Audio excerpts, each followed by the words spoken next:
opportunities to be the president of this year's valedictorian, Miss Allison Guerin. It has been obvious to me that she was an outstanding student, but I have come to know that she has a number of talents. Her ability to raise the bar for her peers, to make them better at what they are doing, is something I have learned over the past few months.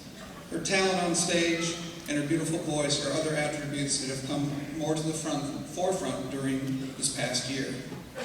What I will most miss about Allison is the way she carries herself every day. Confident, happy, respectful of others, loving, and of course, driven. Please welcome the 2011 valedictorian, Allison Guerin.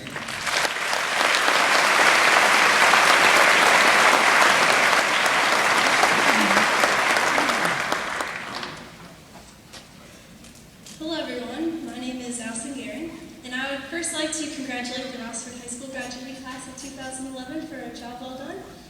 We finally made it, guys. Well, as you can imagine, it's a lot of pressure to write a graduation speech, and this is especially true for me because my mom was valedictorian of her high school as well. And at first, I liked that she was because I thought that her speech would help me write mine, but that isn't until I read her speech. Actually, I didn't read the whole thing. I kind of fell asleep before I got to the 18th page.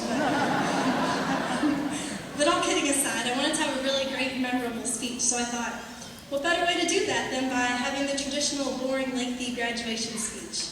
But I thought I could talk about our memories together and then go on to thank every single person who ever helped me and conclude by reminding everyone of a few things like knowledge, creativity, and hard work that can help us succeed in life. But the more I thought about it, the more I didn't have the heart to put you all through that. So I was still stuck with the problem of having nothing to say for my speech, so I thought about the people who greatly influenced my life. My parents. Mom and Dad, thank you for always being there for me. And Dad, you were like a father to me. At this point, many of the things my mom told me as I was growing up flooded into my mind, and I decided that some of the bits of advice she told me are what I will leave you with today. The first piece of advice I will share with you is something my mom told me that changed my life forever. If you don't finish what's on your plate, you won't have any room for dessert. Even though it doesn't seem like much, this saying speaks volumes to our class and all that we have been through. These past 4 years have been like a dinner that we just keep eating in hopes that we'll soon finish and get the dessert that is our diploma. Some things on the plate, like our friends, were a pleasure to consume, but you still have to finish the vegetables, like exams, before you can get to the real good stuff. Another thing my mom always used to say was, I spent all day over a hot stove, and this is the things I get? So I would first like to thank my mom for all the meals she's cooked for me, and then I would like to remind the class of 2011 that as we move up in the world, we need to remember to take the time to thank those people who helped us to get there. After all, the people you meet on your way up will be the people you see on your way down. I challenge this class to remember those who are easiest to forget on a day centered around our accomplishments. Finally, my mom often warned me that you can't start the day on an empty stomach. So I believe that the past 4 years at RHS have been what will fill us up to prepare us for the years ahead. And I'm very confident that we got a well-balanced breakfast here. Now, I know that graduation is a time where we gather to remember the past and celebrate the present, but I'd like to take a moment to anticipate the future. I know that sitting on this stage, we have the next great doctors, lawyers, teachers, and businessmen. And I can see others going on to be great athletes and famous musicians, and who knows, sitting on this stage right now may be that oh so important person who will someday speak to literally hundreds of people daily. Yes, I can hear it even now. Welcome to Walmart. Regardless of what each of us becomes, I know that we will all become successful because Rossford High has set us up for excellence, and the excellence we have obtained here will accompany us throughout the rest of our lives. Our time here and the accomplishments we've achieved will unite us as we venture our own separate ways. The good times and the bad times that we've had with one another here at RHS will reside in our hearts, giving us something in common no matter how different we become. Thank you.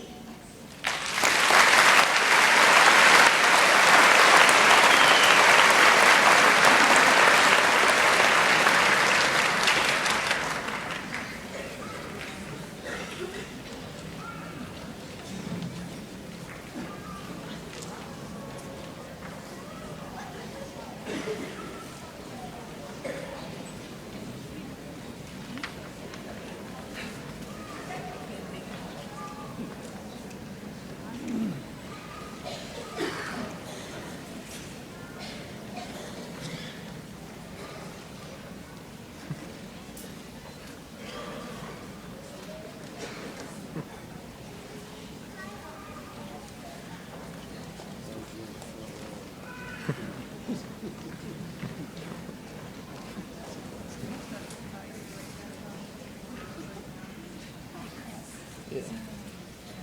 Huh? I'm trying. I'm recording. And Judy, I'm recording the whole.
That's what makes Rossford so special. We have another hand for our choirs.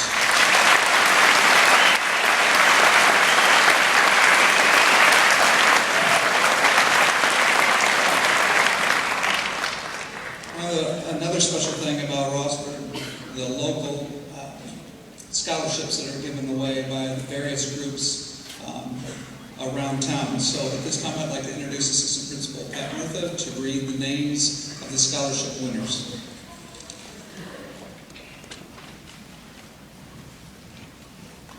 As I announce the scholarships, I ask that the graduates who are receiving the scholarship stand when their name is called and remain standing throughout the process. I also ask that the crowd refrain from applauding until all scholarships have been announced. Alpha Delta Kappa Morgan Maloney.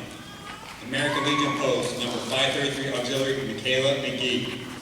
Anderson's Principal Choice Scholarship, Aldone. Elevate Barcole, Philip Balla, Terra Canary. Eagle Point Parents Club,